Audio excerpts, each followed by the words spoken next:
OK, good morning, Jamie O'Hara. Where do you stand on the future of Thomas Frank? It's a tough one. I'm disappointed in him in terms of what he's produced so far with the group of players. I was expecting a bit more. I wasn't expecting him to be brilliant, but I was expecting more from him in terms of a philosophy, a way of playing. You know, start of the season when we played PSG and Man City, there was an energy about us and I liked it. Kind of fell off a cliff. Now, I know he's had injuries, but I've just not been happy with the way he's taken this team this season, and it feels like it's getting worse. So in terms of his future, I think it looks bleak. I just don't know how he's going to turn it around with the fans. The football's not great. You know, the results are awful. The home form is absolutely horrendous. And it's a big ship to turn around now with Thomas Frank. Well, we can have a look at that home form, actually, because that is something that the fans are very unhappy about. You know, when you pay your money to watch football, and it is a lot at Tottenham. If you look at the bottom there, 18.2%. Yeah, I mean... and that's since 2008, that is. And if you look at the next lowest, is 50%. It's crazy. Yeah, I mean, look, it's terrible viewing. It really is. I know it's his first season, but you can't have an 18% win rate at home. You know, people pay a lot of money to go and watch Tottenham play. It's expensive to go and watch it. It's a great stadium. You know, but the feel factor there is terrible. The fans are just not on board with what he's trying to do. And I watched just away from home, Tom, and our away form ain't the worst. And I was trying to finger point why we're all right away from home and why we're so bad at home. When you're away from home, you're allowed to not have the ball with Tottenham. You can understand you don't really have possession. You can play a low block. You can play on the counter attack. You don't have to be great to get results away from home. You can grind out a result. When you're at home, as a Spurs manager, you have to play well. You have to have possession. You have to attack. You need to build. There needs to be free-flowing football. And there has to be a purpose with your play. He hasn't got that yet at Tottenham. He hasn't figured that out, and that's been his massive problem. His philosophy of what he's trying to implement on the team isn't working, especially at home, and that's where his big problems lie. Well, let's have a look at the fixtures coming up, because I was going to ask you how he can win back the fans, all right? Now, this fixture list is actually quite daunting there. Two of those are in the Champions League. Now, and Champions League, if they're desperate to get top 8, they need to win those games, right? If they just want to get through, they're going to get through. Yeah. So I would kind of take that away. Burnley away. Yeah. You know, Burnley a second bottom. But then Man City, Man United, Newcastle United, who are pretty good at home, let's be honest, and then Arsenal in the derby. Yeah. So when I'm saying, can he win those fans around, OK, what if he gets results in those games? Well, if he gets results... Including the North London derby. Yeah, I mean, look, obviously the North London derby is a massive one for him. This season so far, in the London derbies, we've been terrible. Beat by Arsenal, beat by Chelsea, beat by West Ham. Nowhere near good enough. It's just unacceptable to be... you can't lose to West Ham at home. You can accept Arsenal because they've been great this season. Chelsea, we never win against them. So, look, the game's coming up. He has got some big fixtures, and listen, in my heart, I'd love to see him turn it around. I like Thomas Frank. I think he's a good manager. He showed at Brentford last season and over the last few seasons that he's a good Premier League manager. He's been offered the step up, and it hasn't quite worked out for him. There's other things, around the football club, but these fixtures coming up, I don't see Thomas Frank getting enough points to win the fans back. I just don't see it. Burnley away, Burnley away are a good side, by the way. I watched them against Liverpool the other day. They were very good, played very well. And you say they're second bottom, they're no mugs, right? They've got some good players. And Scott Parker's been at Tottenham. He'll want to get a result. So that's the first hurdle, getting over them in the Premier League. And then you've got the big games coming up, a revitalised Manchester United, Newcastle.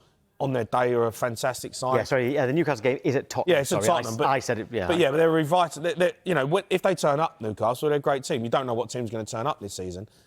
Man City, just signed Mark Gay, still fighting for the Premier League title. I just don't know. If I'm looking at points there, forget the Champions League games. If I'm looking at the Premier League games there, if I'm looking at points, I don't know where they're coming from. Maybe a point at Burnley. That's where I'm looking at. So after that, I don't know where the points are. So if he does go, because the form continues, who comes in? What do they do? Well, this is the biggest problem, and this is the massive problem that Spurs have got. It's half a job sacking a manager. If you sack Thomas Frank, you've invested in him. You've invested in his backroom staff. You sack a manager, that's half the job. You've got to get someone in. You've got to get the right decision. You can't keep chopping and changing managers. I don't know if there's a manager out there right now who's going to come in, take over from Thomas Frank and lead this club forward. I don't know who that guy is. If you're looking at someone to take over till the end of the season, there's people out there. Tim Sherwood. I would like to see someone affiliated to the club. I'd like to see someone there who's been at the club, who knows what the club's about. I look at Tim Sherwood's win percentage at home, he's the top. Why not get someone back in like there who has got a bit of an affiliation to what was success looked like at the football club? And then look at Pochettino in the summer. I would go all out for Pochettino in the summer. And people say we've had him before. But if you get Pochettino in the summer after the World Cup, you wait for him, you single him out, you get a deal done and say he's going to come in and be our man. We're going to back him and we're going to give him 4 or 5 years, like what Arsenal did with Arteta, and they allow him to build a team. That's where I would go. You keep chopping and changing managers and sacking Thomas Frank, I just think it's a slippery slope of a merry-go-round that Tottenham have found themselves in. If it's going to be Tim Sherwood, can it be after midday on Thursday? Because he's on this show. I love Tim. 10 a.m. and midday. Good manager. We'll play that too. Well, Sky Sports have partnered with Finalysis to discover true fan opinion. To have your say on your club, download the Finalysis app now. Scan the QR code here for more details. Let's speak to Tottenham fan Chris Cowling now. Chris, good morning to you. Last time you were on, you were quite clear that you thought it was time for Thomas Frank to go, and then you lost at home to West Ham. Is there any way that he can repair this relationship with the fans? Tom, Jamie, good morning to you. Let me first say that I echo everything what Jamie's just said there. I completely agree with every single word. It can't go on like this. It simply cannot go on like this. There's boos, every game at the moment.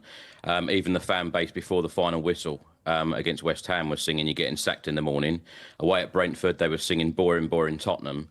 Tottenham fans are deeply frustrated, and normally the fan base is very mixed on opinion. I can't find or can't seem to talk to a single fan at the moment that want Thomas Frank to stay. I just think that, time is up. And I think sometimes you need to just say, look, this is the wrong appointment. This is the wrong fit for Tottenham. And when you look at our league position at the moment, there is still a chance that we could salvage something and finish in a European spot this season and play European football next season. And at the moment, all I'm doing at the moment is sitting here looking at the teams behind us thinking, can they catch us? And can Spurs get in this relegation fight? Because I can't see where we're going to get the next win from, if I'm completely honest. Chris, we all kind of agreed when Thomas Frank come in. I thought it was a good appointment. I thought it was the right move. Stability around the football club, proven Premier League manager. And now, when I watch us play and I watch the football, I'm sitting there going, actually, were Brentford that good with Thomas Frank? And it's like, I don't know, maybe we got that one wrong. And it's a shame because I like him, but I don't know if he was the right fit in the end. Yeah, I completely agree.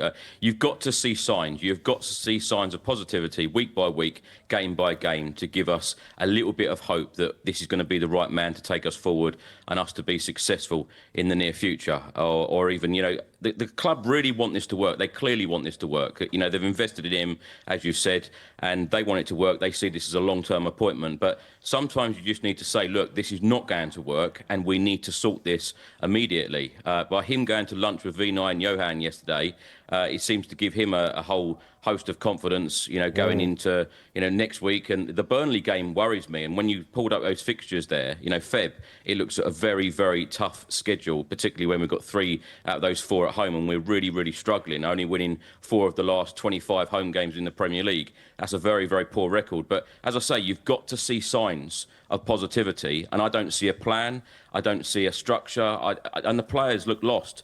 And what really worries me as well is players like Mickey van der Ven. Their body language at the moment, they look fed up. They do. We had a voice note actually from Glenn. Let's listen to this first. I'm not a Spurs fan, but all the criticism I think that Thomas Frank's getting is totally out of order. I think you've got to start pointing the finger at the players. Are the players good enough? Injuries, stuff like that. It's easy saying that, It though. seems like a fair point. No, it's not a fair point, because if these players are not that bad. Listen, the recruitment, and Chris will agree with me, the recruitment at Tottenham hasn't been good enough. Spent a lot of money on average players. But there are some good players in this team, and I know we've got injuries, but I look at Unai Emery at Aston Villa and what he's done with that group of players. He's got them playing at 100%. Now, I'm not asking Thomas Frank to get these players playing at 100%. Get them playing at 80, get them playing at 90. That's your job as a manager. They're playing at 40% of what they're capable of. But you have Tottenham got a Morgan Rodgers, you know, like Aston Villa does. That's the comparison you use. We bought in Xavi Simons for 60 million quid. But is he a Morgan Rodgers? Or are you saying he can be? Is that what you're saying he can be with the right you manager? spend 60 million pound on a player. You're hoping that he is. Do you know? You've got Kudus. You spent 60 million pound on him. You've got an international striker in Richarlison. Now, everyone argues about Richarlison, but he is an international football player. Bentancur, Van der Ven, Romero, Porro, Spence, internationals. Come on. Well, your wage bill, Chris, is the 6th highest in the league. Have you got the 6th best squad in the league? No, we don't. And I think it's fair to say that this isn't just a Thomas Frank problem. It is a collective problem. Yes, some of the players do need to step up and do better. The squad certainly needs improvement and real leaders in there as well. And the board really need to focus on, what is right for Tottenham. And we've made so many errors in recent seasons. And when you go back to the Pochettino days in 2019 of moving into the new stadium, we've gone through 6 managers, 3 interim appointments. And when Pochettino said in 2019, we've got this wonderful mansion, we need to put the furniture in it, we still haven't put the furniture in it. No. We bought cheaper furniture, and we need the antique furniture in there. Conte's rant about the club. Romero, only a couple of weeks ago after the Bournemouth game, what he said on Instagram. You've got to improve, you've got to make changes, and you've got to learn from past mistakes. Otherwise, we will keep going around in circles. So I agree, it's not all on Thomas Frank, but as a manager, you have got to show signs of improvement.